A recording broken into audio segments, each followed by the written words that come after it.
Ahoy hoy, this is Black Goat. Alice in Boderland Season 3 premiered on Netflix in September 2025. I'll discuss my overall thoughts and story analysis in another video. For this one, we'll focus on the games, especially the logic issues and how each one could be solved perfectly. There will be spoilers for both the live-action drama and the original manga, so please be careful if you haven't watched it yet.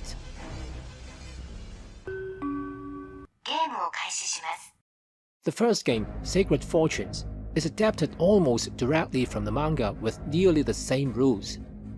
The early questions seem normal, but they become more ridiculous as the game goes on. But the final question, it is basically impossible to answer, clearly designed as a death trap. But many viewers were probably thinking the same thing. If everyone knows the arrows will shoot the moment someone answers wrong, why do they always wait until the arrows are already in the air before running? Wouldn't it be smarter for one person to draw the fortune while everyone else hides first? Zombie Hunt is an original game created for the season, and in my opinion, it has the biggest logic problems. The rule is simple: whichever side, humans or zombies, has more members as the end wins. If you become a zombie, you risk being killed, and humans can choose to rescue or kill you. The balance is the real issue. There are at least 4 zombies at the start, but the number of vaccine cards is completely unknown. Maybe 40, maybe only 1.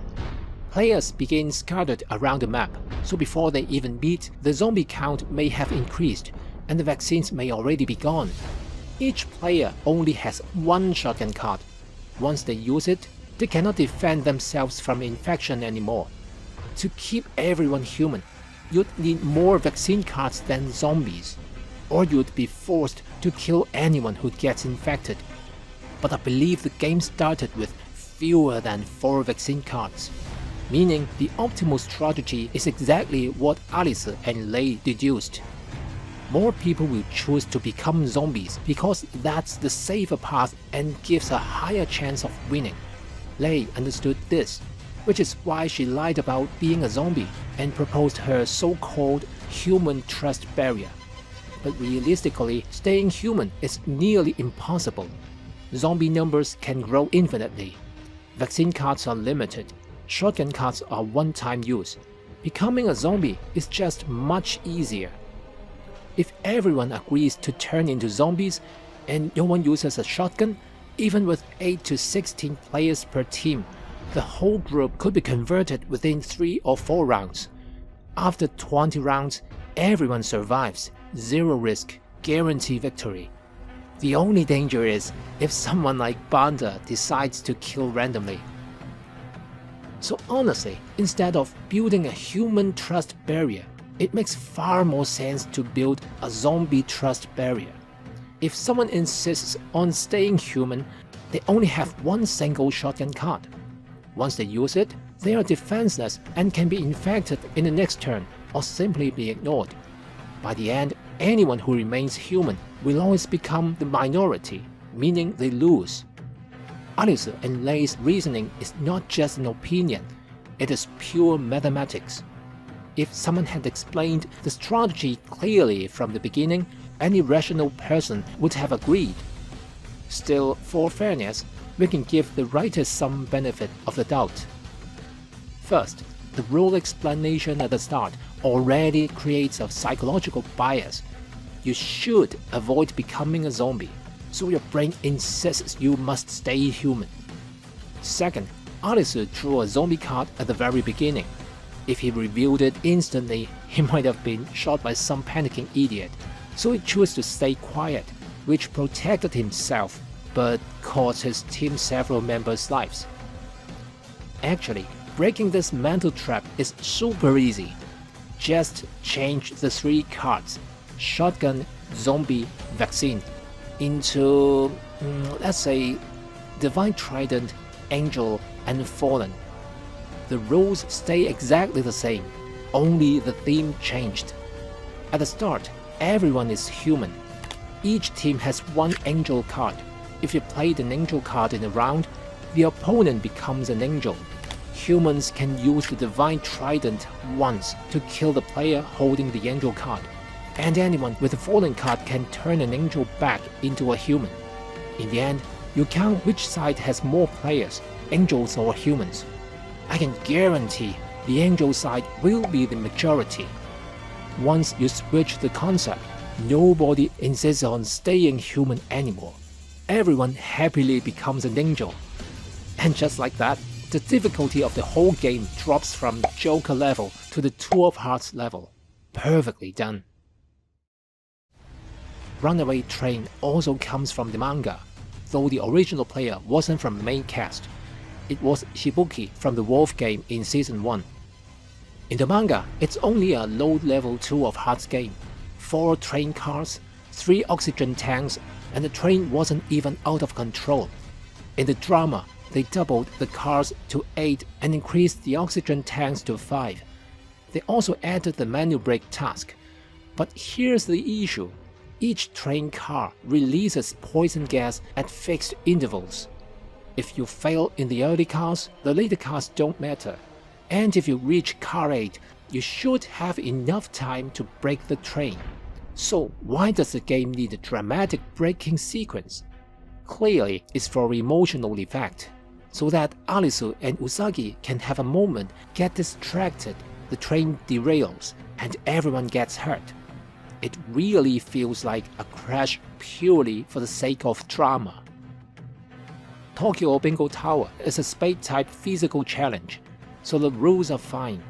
But the execution feels strange to me. Every time someone presses a button, an alarm sounds and metal cannonballs fall from above. To avoid friendly fire, players should warn the team before pressing the button, wait for the cannonballs to finish falling, then continue climbing. It's also a good time to rest. The cannonballs fall straight down without bouncing, so hiding directly under a crossbeam should be safe. Climbing on the outer edges is obviously dangerous. They should stay inside the structure. Then there's the scene where the girl panics and hides in the corner. Usagi insists on rescuing her, but rescuing her to where? They are already on the tower. Her corner was the safest spot. Is Usagi trying to force her, to encourage her to participate? And she pulls the girl out exactly when cannonballs start falling. You tell me, was that a rescue or attempted murder? Kick the Can is another original game and another flawed one. With one team, it becomes a hard-style self-destruction game, but with 2 teams, it turns into a coordination game. Each team must work together, eliminate the other. Honestly, winning isn't that difficult. After kicking the can, just stay near the start line. When the opponents run to take the can back, you ambush them easy. But once teammates clear the stage and leave the game, your side gets fewer and fewer people. Eventually, you will be surrounded. So what should you do? And yes, you've probably already thought of the obvious solution. Use the can as a weapon. Throw it, hit everyone in one shot. Even if they don't die, they will be too injured to fight back. If your odds of winning go way up. Mirai Sugoroku combines the idea of traditional Japanese Sugoroku game with the future. It's similar to the game of life. The rules make sense. The difficulty comes from the psychological pressure of choosing your future. That's why some players step out of line or make poor decisions. The questionable part is how the story makes Ryuji disabled. And now we know, just so he can use his wheelchair to jam the door. And when the door closes, it conveniently knocks off the wristband, a very specific mechanic. Interestingly, the game even treats the unborn baby as a participant, linking its points to the parent's life totals. Symbolically, that suggests escaping is not just about this moment.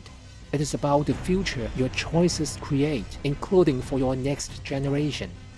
I think it's a great concept, but probably due to budget or technical limits, the drama uses simple digital screens. If it were animated, I imagine a full 3D world where the players face temptations and pain while trying to stay united. That would make the emotional impact much more stronger. Finally, we have the card drawing scene between Alice and the Joker. It's not really a game, but let's talk about it anyway. A normal deck has 54 cards, 52 plus 2 Jokers. Well, perhaps expensive decks just have 1 Joker, I'm not sure. When Joker draws 2 cards and asks Alice to pick one, you can already tell he's messing with him. It reminds me of an old riddle. If both cards are Jokers, and you know your opponent is cheating, what can you do? The answer is tear up your card and eat it, then flip the remaining one and say, if yours is the only Joker, then the one I ate cannot be a Joker, unless you are cheating. Of course, this final draw isn't a real trap. When both cards turn out to be Jokers, he just shrugs and says something like, "Oh sorry, it's my beard, ha ha ha." It's just simply a symbolic transition scene here. That's my breakdown of the Season 3 games. Overall, it's still a decent season, but the first 2 were just too good. With tighter pacing, clever game designs, and excellent logic twists. Season 3, sorry, just is not on the same level. And judging from the ending, they clearly want a Western adaptation next. But with Netflix's remake history, let's just say I'm not expecting good news. So Netflix, please don't ruin another good IP, okay? Thanks for watching. If you enjoyed this video, please subscribe, comment, like and share. I'm Black Gold. See you in the next one.